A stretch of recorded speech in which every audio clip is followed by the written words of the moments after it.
Hey there, this is Daryl Rogers, Muddy Paws Ranch, my Texas dream. Was on my way home the end of the work week and planning out what I'm going to do this weekend. Spent last weekend at Okie Home Fest and had a great time. So everything I've kind of gone through this week at work has kind of led me to plan on how to best take advantage of some of the things that I learned at the Okie homesteading event last weekend, primarily harvesting hogs. As you know, there were some great guys there, and Andy was just wonderful at Hand Hewn Farms. Those guys are just, if you ever get a chance to see them, you have to take advantage of it. You can't find a better source or a greater couple of guys than those guys. Awesome. I learned so much. One of the things I learned was something I'm going to make a video about this afternoon, and that is to begin preparation on the tools that I'm going to use to harvest a hog. I'm going to go the path of the wild hog, and the whole topic of that is basically going to be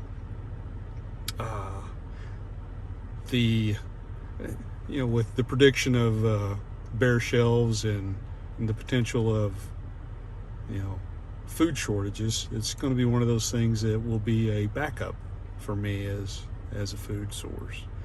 Anyway, pardon me.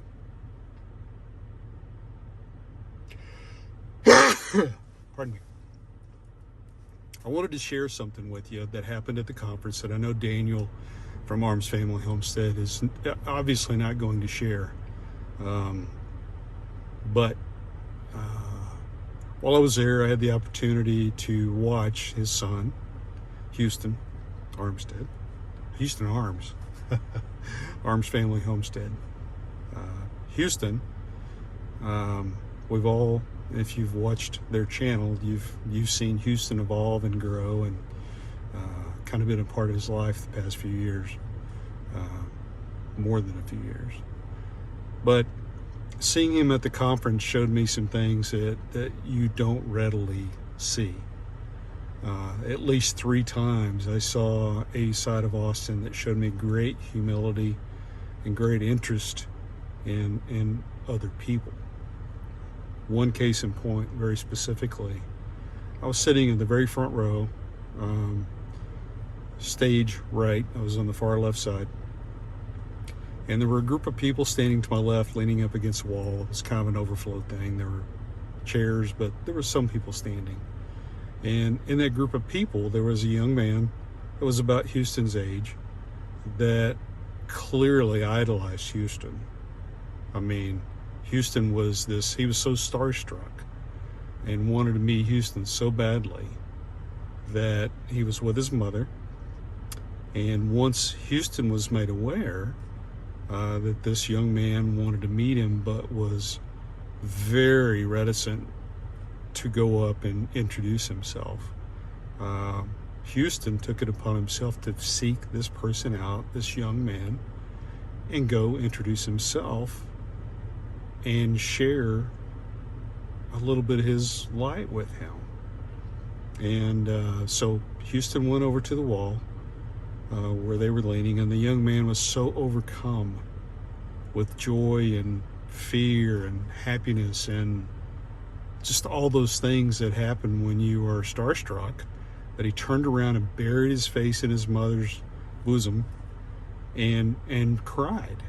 He couldn't turn around and face Houston. Houston was very diligent. He went over and he tried. He was very kind and tender and wanted to comfort the young man and wanted to meet him and introduce him and share some time with him.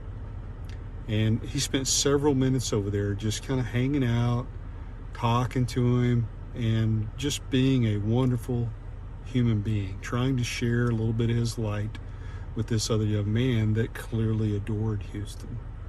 And it was very heartwarming to see and to hear Houston. I was 3-4 feet away, and clearly Houston he wanted to fulfill this other person's desire and dream to meet and talk and hang out and just be buds for a little bit. And the kid just couldn't overcome that fear that keeps us from doing the things that we want to do. Sometimes so badly that it becomes overwhelming and we have to just shut down. So Daniel's clearly not going to share the story. There were two other examples I could give, very similar. Houston, if you haven't seen him, he is just an MC in the waiting. He knows no strangers. He has no fear of getting up in front of people. He's a great kid. Not because he's Daniel's son. He's very fortunate to have Daniel in the family and the structure that he has, clearly. But Houston has shown me something that you can't teach. It's got to be in your heart. It's got to be in you as a human being, and you have to be willing to be that person.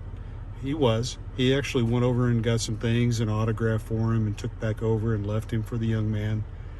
And he didn't give up. He kept trying for 30, 45 minutes. He would revisit over there and kind of hang out, but it's just a testament to the Arms family and to Daniel and to mostly to Houston. It would have been a proud papa moment for me, and I'm sure it was for Daniel. And I wanted to be sure and take the opportunity to share that. Those are the moments that as humans and as Christ followers and as people that care about other people live for. And it was so humbling and so wonderful to see a young man of his age have that kind of character, that kind of background. Anyway, Arms Family Homestead, Daniel, Houston, had to share that story.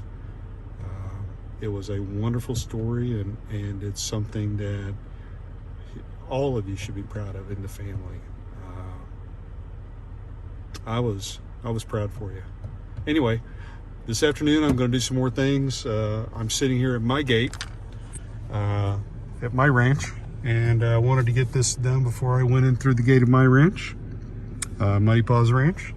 This afternoon I will be making a beginning a video. Over there on the other side of that hill there's a much larger pond where ducks come in and kind of hang out, and I'm going to go over there and start setting up some of my gear for a hog hunt tonight, and I'll share that experience with you later, probably tomorrow, because we'll do the setup tonight, and it will involve getting the gear ready and getting the calls and putting out some corn and setting up the instrument to harvest the pig with, and getting the infrared and the thermals and all that stuff out and testing it and setting up, and got the cooler that we're setting up just like the walkers did. Anyway, more on that later, but just wanted to share that with you. Have a good evening. Bye.